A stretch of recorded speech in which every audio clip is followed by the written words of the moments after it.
मैं दृढ़ प्रतिज्ञा करता हूँ कि कानून द्वारा निश्चित किए गए भारत के विधान का सच्चे मन से वफादार रहूंगा और मैं अपने कर्तव्य के अनुसार भारत की स्थायी सेना में ईमानदारी और सच्चे मन से सेवा करूंगा और जहां कहीं मुझे पृथ्वी, समुद्र या हवा के रास्ते भेजा जाएगा, मैं खुशी से जाऊंगा।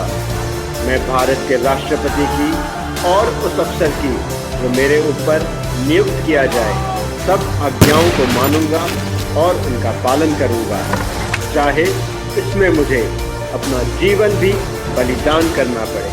जय हिंद।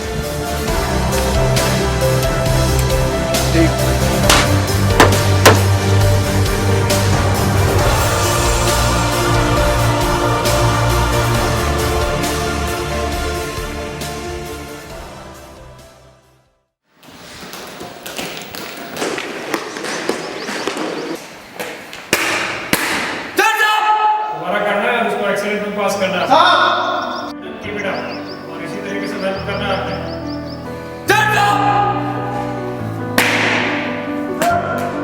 हमारी regiment brigade of the guards युद्ध में अपने रण कौशल और बहादुरी के लिए जानी जाती है और शांति काल में भी हम ड्रिल, डिसिप्लिन और टर्न आउट के लिए मशहूर हैं। इन मुद्दों को हासिल करने के लिए हम पूरे देश भर से अच्छे कद काठी वाले और तगड़े जवान भर्ती करते हैं। हम रेजिमेंटल सेंटर में उनको weapon training, physical training, education, swimming और ड्रिल आदि की कड़ी ट्रेनिंग देते हैं। यहाँ की ट्रेनिंग से हम अपने जवान को इतना सक्षम बनाते हैं कि वो चाहे हाई ऑल्टीट्यूड एरिया हो, रेतीले इलाके हों, काउंटर इंसर्जेंसी ऑपरेशंस हो या किसी भी तरीके के ऑपरेशंस हों, उसमें हर कार्रवाई को करने में पूरी तरह से सक्षम होते हैं। हमारी इस कड़ी ट्रेनिंग का ही नतीजा है कि इस रेजिमेंट को आज तक 10 बैटल ऑनर और थिएटर ऑनर से नवाजा गया है। अनेकों बटालियंस इस रेजिमेंट की chief of the army staff unit citation प्राप्त कर चुकी है। हमारी ही रेजिमेंट एक ऐसी रेजिमेंट है जिसकी तमाम 14 बटालियंस ने 1971 के युद्ध के अंदर भाग लिया। हमारी रेजिमेंट का प्रत्येक चिन्ह गरुड़ है जो हमें ऊंची उड़ान भरने और दुश्मन को बिना मौका दिए हुए प्रहार करने की शिक्षा देता है। जय गरुड़। स्वतंत्रता के बाद ये पहली ऐसी रेजिमेंट है जिसमें भारत के सभी जाति वर्गों का समावेश किया गया। अहिंदी क्षेत्र में जन्मे मुख्य रूप से दक्षिणी भारत के 4 प्रदेश, पूर्वोत्तर क्षेत्र में सभी प्रदेश तथा जम्मू कश्मीर के रिक्रूट्स जिन्हें हिंदी बोलना तो दूर रहा, वे हिंदी समझ भी नहीं सकते हैं। इन रिक्रूट्स को राष्ट्रीय भाषा हिंदी बोलना, पढ़ना और लिखना सिखाया जाता है। इसके तहत ट्रेनिंग के 0 वीक में हिंदी कैटेगरी परीक्षा आयोजित की जाती है। इस परीक्षा के आधार पर रिक्रूट्स को हिंदी व अहिंदी श्रेणी में बांट दिया जाता है और अहिंदी श्रेणी के रिक्रूट्स के लिए अतिरिक्त हिंदी कक्षाएं चलाई जाती हैं, क्योंकि सेना में सबसे अधिक बोली और प्रयोग में लानी जाने वाली भाषा हिंदी का ज्ञान सैनिक प्रशिक्षण की पहली सीढ़ी है। अलग अलग वातावरण, खान पान और रहन सहन से आने वाले जवानों को सुडौल और शारीरिक रूप से स्वस्थ बनाने हेतु उनको शारीरिक मापदंड में ढाला जाता है, जिसके अंतर्गत उन्हें धीरे धीरे दौड़ना, सैंड ट्रैक पर दौड़ना, शारीरिक अभ्यास जैसे बीम, पुशअप, रस्सी पर चढ़ना, बीम में टो टचिंग और लगभग 2.5 किलोमीटर की दौड़ शामिल है। ट्रेनिंग के सबसे ज़रूरी हिस्सों में से एक है बैटल फिजिकल एफिशिएंसी टेस्ट यानी कि BPET, जिसे कराए जाते वक्त हर रिक्रूट में वो जज्बा और जोश देखा जा सकता है जिससे वो ज़रूरत पड़ने पर दुश्मन के नज़दीक से नज़दीक जाकर उसे बर्बाद करने की क्षमता रखता है। ट्रेनिंग में बहाया गया पसीना युद्ध में रक्त बचाता है। एक रिक्रूट के लिए उसकी शारीरिक क्षमता सबसे इम्पोर्टेंट है। क्योंकि सारे काम इसी के साथ मिले जुले होते हैं। जब एक रिक्रूट हमारे पास आता है शुरुआत में, उसके मांसपेशी, उसके हड्डी, उसके हृदय, उसके फेफड़े इतना डेवलप नहीं हुआ होता है जितना एक सिपाही के लिए ज़रूरत है। इसी के लिए हम ट्रेनिंग के दौरान, फिज़िकल ट्रेनिंग के दौरान उसको धीरे धीरे डेवलप कराते हैं। शुरुआत में हम उसको थोड़े दिन के लिए पैदल चलाते हैं, जिसके पैरों के जो मांसपेशी हैं वो तंदुरुस्त हो जाएं, और उसी के साथ साथ हम उसको धीरे धीरे सैंड ट्रैक में चलाते हैं और उसके बाद दौड़ाना शुरू करते हैं, हल्के हल्के दौड़ाना, तो जिससे उसके हृदय और उसके फेफड़े तैयार हो जाएं। तो जैसे इसकी क्षमता बढ़ जाता है, उसके बाद हम उसके बाकी कार्रवाई जो सिपाही के लिए ज़रूरत है वो सब चीज़ें उसके फ़िज़िकल ट्रेनिंग में कराते हैं। जैसे कि अनार्म कॉम्बैट, उसके लिए तो उसका फिटनेस लेवल ऊंचे स्तर का होना चाहिए, उसके बाद इसको स्किल वगैरह सिखाते हैं।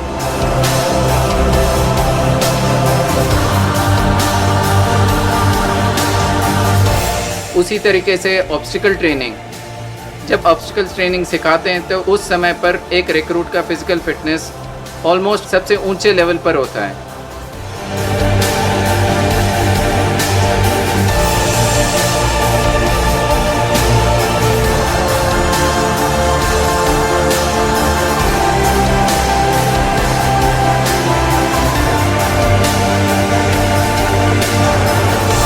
उसी तरीके से हम स्विमिंग भी कराते हैं।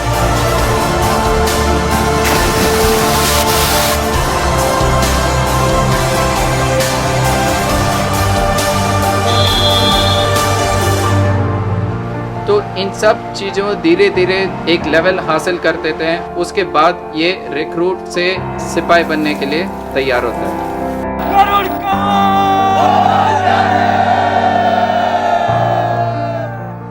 रिक्रूट्स की 19 सप्ताह की ट्रेनिंग के बाद एडवांस ट्रेनिंग के दौरान सैनिक सिखलाई और सैनिक गतिविधियों में सबसे अधिक ज़रूरत जिस सिखलाई की होती है वो है मैप रीडिंग, जिसकी जानकारी के बिना कोई भी सैनिक कार्यवाही असंभव है।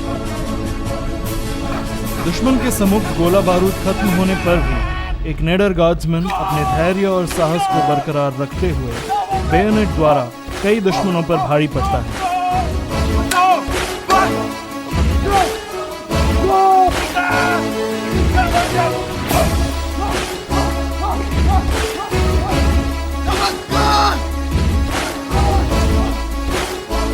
भारतीय जवान को आपातकालीन स्थिति में हवा, जमीन और पानी के रास्ते जाना पड़ सकता है, जिसकी तैयारी में तैराकी की सिखलाई निहायत ज़रूरी है।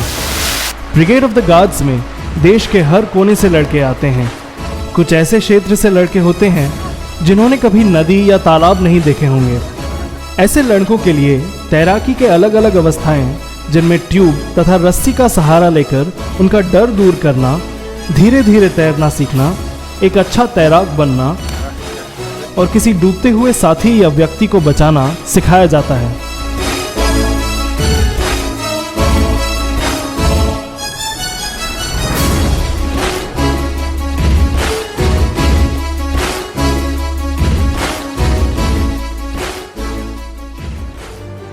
भारतीय सेना का मोटो नाम, नमक और निशान, जिसके लिए सेना का हर सैनिक हर वक्त मर मिटने के लिए तैयार रहता है। इन 3 शब्दों के सार को इन रिक्रूट्स के जहन में इस ट्रेनिंग के दौरान उतारा जाता है। सिविल से आने वाले युवक जो हथियार और गोला बारूद से अनभिज्ञ होते हैं, सेना में आते ही उनका सामना उनके जाती हथियार से कराया जाता है, जिसमें हथियार को खोलना, जोड़ना और उसका कारगर ढंग से इस्तेमाल करना सिखाया जाता है। और एक गोली एक दुश्मन का लक्ष्य हासिल करना इस ट्रेनिंग का मुख्य मुद्दा है। ट्रेनिंग का उद्देश्य एक रिक्रूट को युद्ध के लिए तैयार करना होता है। हम यहाँ ट्रेनिंग में एक रिक्रूट को फिजिकली और मेंटली बहुत स्ट्रांग बनाते हैं। फिजिकली स्ट्रांग बनाने के लिए पीटी, स्विमिंग, क्रॉस कंट्री और बॉक्सिंग का इस्तेमाल किया जाता है, और फिजिकल ट्रेनिंग के द्वारा ही एक रिक्रूट को मेंटली बहुत स्ट्रांग बनाया जाता है। ट्रेनिंग के आखिरी में हम इसको प्रैक्टिस की क्लास चलाते हैं, और 34th वीक में जैसे आप देख रहे हैं अभी बैटल इनोकुलेशन हो रहा है। इस दौरान हूबहू जैसे युद्ध में जो कार्रवाई होती है, जो माहौल होता है, वो क्रिएट किया जाता है। एक रिक्रूट का पूरा ड्यूरेशन ट्रेनिंग का 38 वीक का होता है और आखिर में पासिंग आउट परेड होकर वो अपनी नेक्स्ट पलटन में जाता है। हम इस 38 वीक में उसको एक बहुत ही नीडर, बहादुर और अपनी पलटन में जगह लेने के लिए पूरी कार्रवाई सिखाते हैं। अभी आप जो देख रहे हैं, ये रिक्रूट माइनफील्ड क्रॉस कर रहे हैं। लड़ाई के दौरान इनको इस प्रकार से माइनफील्ड मिला जाएगा और माइनफील्ड में क्या गतिविधि होती है उसके अभ्यास अभी चल रहा है। इसके बाद रिक्रूट बाहर निकलकर धावा करेंगे एनिमी के डिफेंस के ऊपर। आप बैकग्राउंड में देख सकते हैं कि इस समय स्मोक का इस्तेमाल किया जा रहा है और साथ में ही जो बाकी आर्टिलरी जो शेल्स होते हैं उसका प्रयोग भी डमी के तौर पर बताया जा रहा है। युद्ध में जीत के लिए जरूरी है दुश्मन को बर्बाद करने के साथ साथ खुद की भी सुरक्षा करना। इन रिक्रूट्स को जमीन और मौसम के अनुसार खुद को ढालकर दुश्मन के बारे में जानकारी हासिल कर उसे अधिक से अधिक नुकसान पहुंचाना सिखाया जाता है।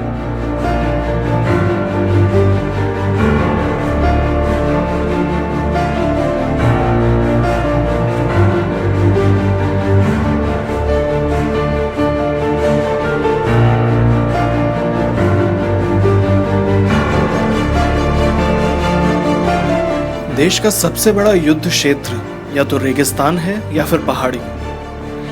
जरूरी है कि युद्ध के समय साधनों की कमी होने पर अपना हथियार, गोला बारूद और जरूरत का सामान मीलों दूर तक ले जाया जाए। यही चीज रूट मार्च में सिखाई जाती है।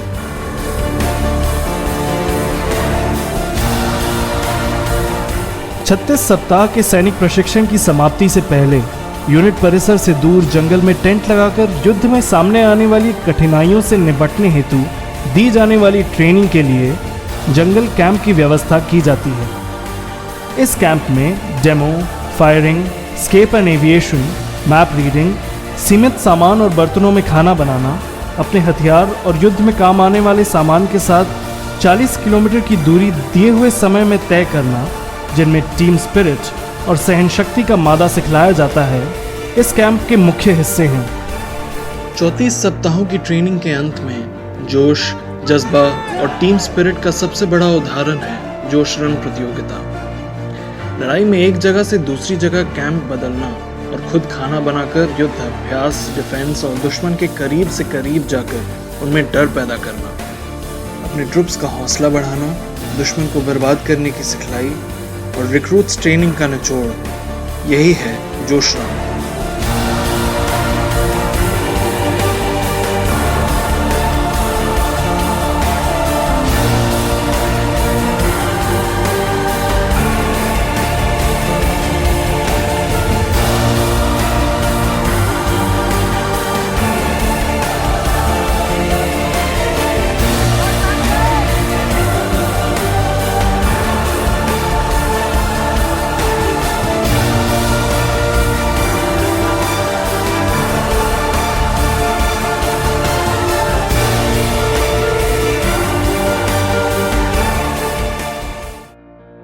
सेना में वेतन के साथ साथ रहने की व्यवस्था, खाना, कैंटीन, मेडिकल सुविधा और क्लोथिंग की व्यवस्था उपलब्ध है। आश्रितों के लिए मेडिकल, कैंटीन और उच्च शैक्षणिक संस्थाओं में आरक्षण की सुविधा भी उपलब्ध है।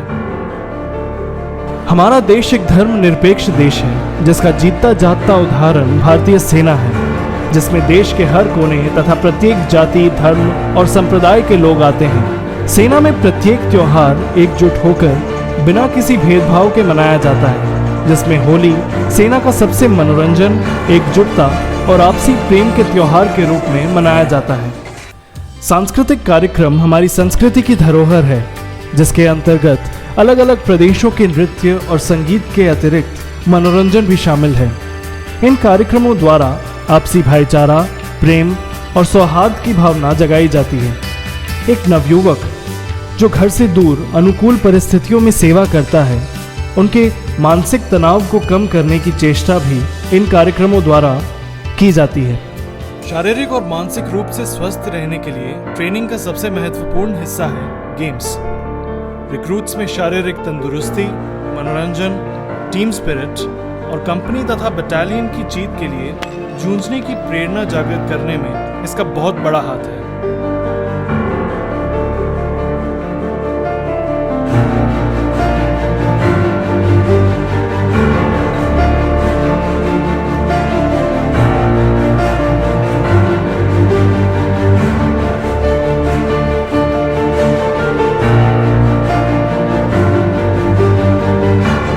सैनिक गतिविधियों में ग्रह, उपग्रह और तारों की अहम भूमिका है, जिनकी सहायता से हमें दिशा के निर्धारण में मदद मिलती है। अतः रिक्रूट्स को तारामंडल की उपयोगिता एवं चंद्रमा की कलाओं की सिखलाई दी जाती है।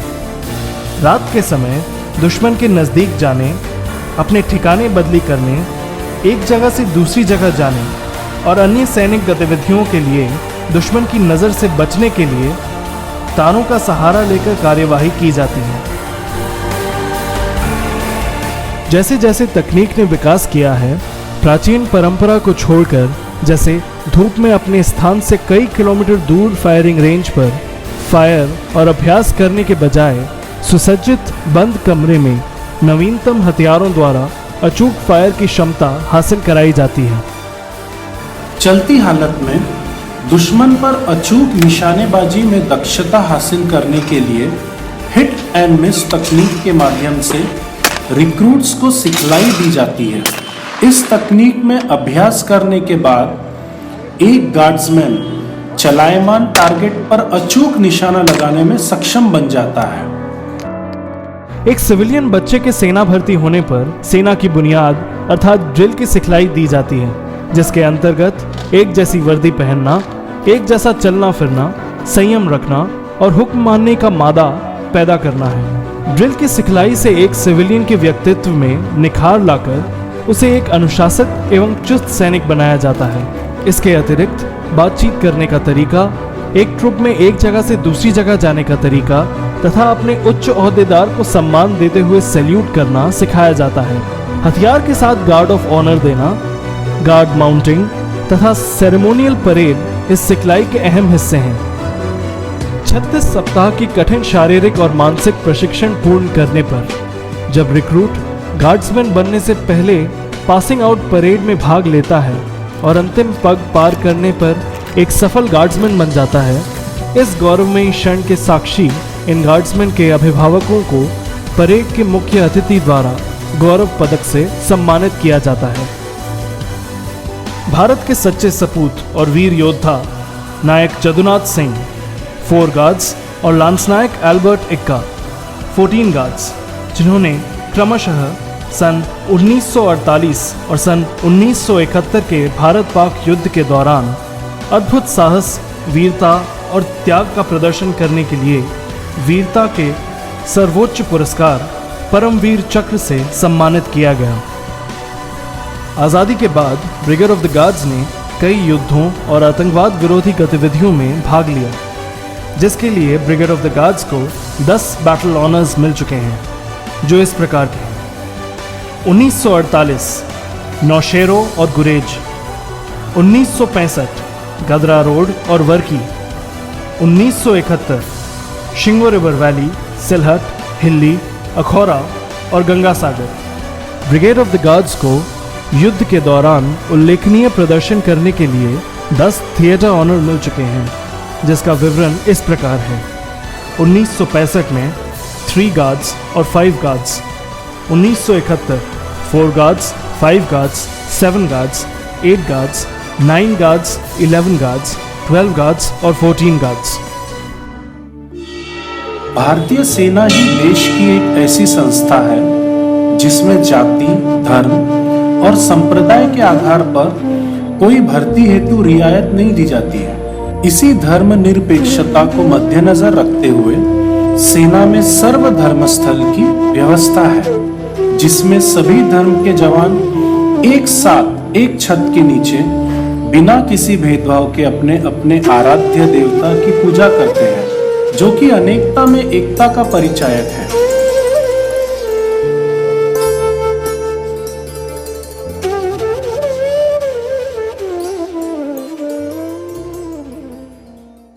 ब्रिगेड ऑफ द गार्ड्स की स्थापना ब्रिटिश गार्ड्स की तर्ज पर तत्कालीन commander in chief field marshal K M. Cariappa order of the British Empire द्वारा सन 1949 में की गई, जिसमें भारत के सभी जाति वर्गों का समावेश किया गया। जहां शांति काल के दौरान गार्ड्स रेजिमेंट का कर्तव्य है ड्रिल, अनुशासन, टर्नआउट और चुस्ती के मामले में उच्च प्रदर्शन करना, वहीं लड़ाई के दौरान अद्वितीय साहस और वीरता का परिचय देकर शानदार उदाहरण प्रस्तुत करना।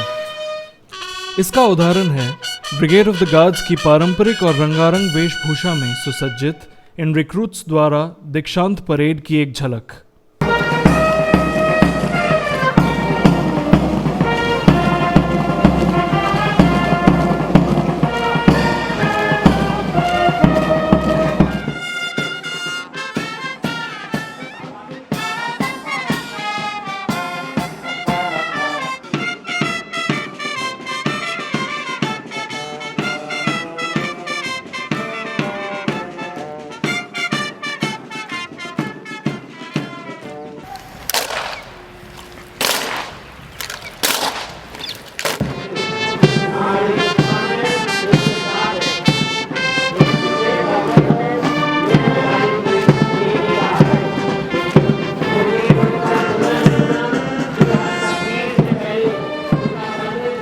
रेजिमेंट बैंड द्वारा बजाई जा रही धुन पर धीमी चाल से चलते हुए अंतिम पग को पार करके अमर शहीदों से आशीर्वाद प्राप्त करते हुए गार्ड्समैन अपनी कर्मभूमि की ओर प्रस्थान करेंगे। गार्ड्स रेजिमेंट के सीनियर अधिकारियों की संस्तुति के पश्चात सन 1949 में रेजिमेंट के जन्मदाता फील्ड मार्शल के.एम. करियप्पा ने खड़े रूप में पंख फैलाए गरुड़ पक्षी को ब्रिगेड ऑफ द गार्ड्स का प्रतीक चिन्ह स्वीकार किया। गरुड़ भगवान विष्णु का वाहन है, जो कि राक्षसों का नाशक माना जाता है। इसके साथ भगवान श्री कृष्ण ने अर्जुन को गीता ज्ञान देते हुए कहा था कि सभी पक्षियों में श्रेष्ठ पक्षी मैं गरुड़ हूँ।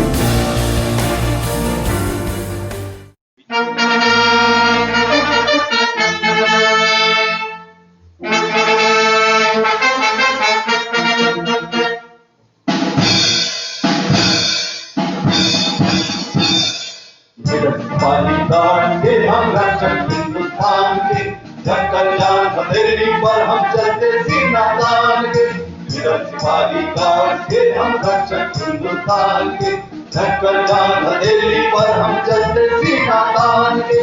हम है गार्ड, हम है गार्ड, हम है गार्ड, हम है गार्ड, हम है गार्ड, हम है गार्ड। निडर सिपाही गार्ड्स के हम रक्षक हिंदुस्तान के इस गरुड़ गान में ब्रिगेड ऑफ द गार्ड्स के जवान अपने पूर्वजों के शौर्य और पराक्रम को याद करते हुए देश पर मिटने की संकल्प लेते हैं और अपने पूर्वजों द्वारा जीते हुए युद्धों और उनमें प्राप्त अलंकरणों से प्रेरणा लेकर उस परिपाटी को आगे भी बरकरार रखने की प्रेरणा हासिल करते हैं।